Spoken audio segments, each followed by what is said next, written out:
यह जो शरीर परमात्मा ने दिया है, इसको आप कैसे बड़ा करते हैं? मान लीजिए कि कोई छोटा सा बच्चा है, तो आप उसे खींचते हैं तब बड़ा होता है। जब हम छोटे थे तब हमारे हाथ बिल्कुल छोटे छोटे थे, पैर छोटे छोटे थे, परंतु हमारे हाथों, पैरों को, आंखों को, हमारे बाल को, नाखून को कौन लंबा करता है? वह परमात्मा। लेकिन एक चीज परमात्मा खाली छोड़ देते हैं।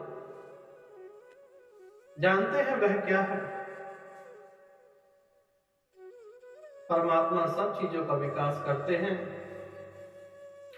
परंतु एक चीज खाली ही छोड़ के देते हैं कि यह आपको स्वयं भरनी है।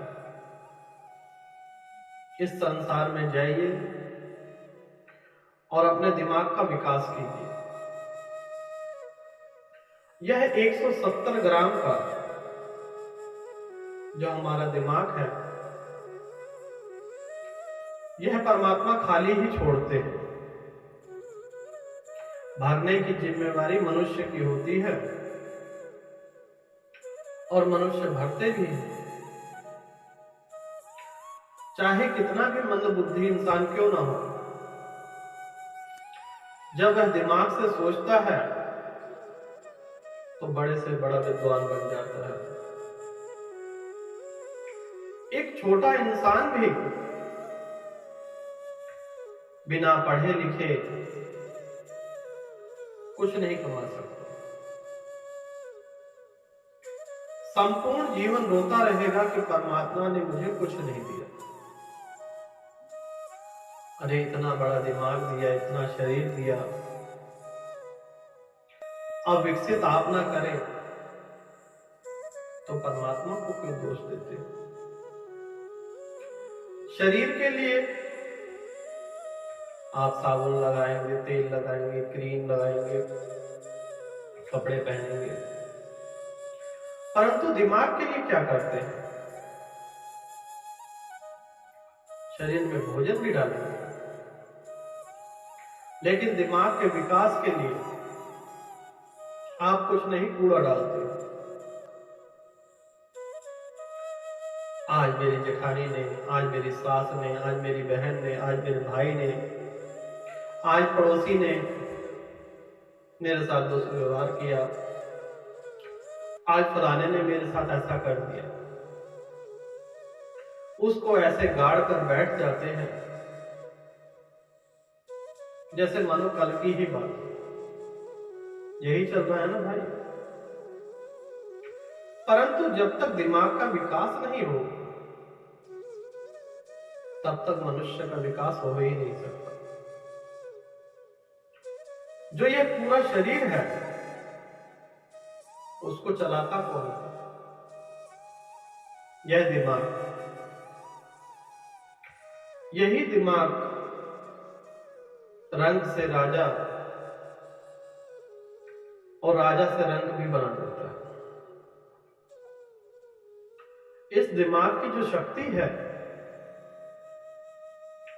वह मूर्ख व्यक्ति को भी ज्ञानवान बना देती है। जानते हैं, आप सोचिए कि आपने अगर पढ़ाई लिखाई नहीं की, ज्ञान विकसित नहीं किया, तो आपके साथ क्या हो?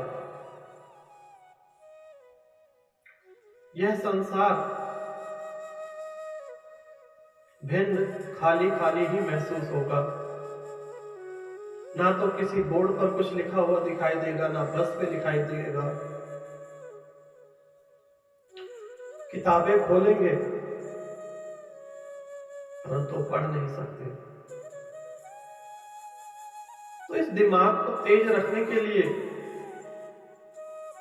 इसमें अच्छी किताबें पढ़ें, मेडिटेशन करें, आपका दिमाग दिन दुगना रात चौगुना बढ़ता ही जाएगा। लाखों करोड़ों कंप्यूटर की मेमोरी आपके दिमाग में सालों तक रहती है। महान कवि कालिदास को आप जानते ही हैं। बचपन में वे बहुत मूर्ख थे। उनको मूर्खता भरा जीवन जब उनके ससुर जी ने देखा कि जो इंसान जिस डाली पर बैठा है उसी को काट रहा है, जो इंसान जिस डाली पर बैठा है उसी को काट रहा है,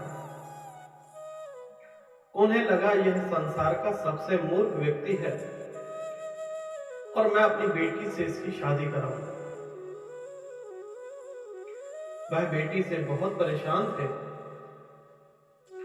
जगह जगह ढूंढ रहे थे कि इस संसार में सबसे मूर्ख व्यक्ति मिले, उसी से अपनी बेटी का विवाह कराऊंगा। तो वह व्यक्ति मिला, घर ले गए और अपने बेटी से विवाह करवा दिया। विवाह पश्चात जब लड़की अपने घर गई, वहां पर क्या देखती है कि पिताजी ने उसके साथ धोखा किया। लेकिन पिता की आज्ञा माननी तो पड़ेगी, परंतु अपने पति को भी सुधारना है। सुबह उठते ही अपने पति को घर से बाहर निकाल दिया कि तुम मूर्ख हो, अगर तुम्हें मेरा साथ रहना है तो तुम्हें ज्ञानवान बनना पड़ेगा, पढ़ना पड़ेगा, अन्यथा मुझे भूल जाना। उन्होंने जो पढ़ाई की, जानते हैं वह आगे चलकर महान कवि कालिदास के रूप में प्रसिद्ध हुए। मंद बुद्धि से बुद्धिमान बना जा सकता है। यह शरीर जिस पर निस्वार्थ हम मेहनत कर रहे हैं, गोरे काले रंग का भेद करते हैं, यह तो आनी जानी चीज है, परंतु बुद्धि को आप हरा नहीं सकते। जो बुद्धिमान व्यक्ति हैं उनसे बड़े बड़े योद्धा भी हार जाते हैं। कब यह बुद्धि रंग से राजा और राजा से रंग बना दे, किसी को नहीं पता। रावण को और राम को, यह बुद्धि तो राम को राम बनाती है और रावण को रावण। रावण गुणवान था, परंतु इस बुद्धि को जब नष्ट होना था तब उसने सीता हरण किया।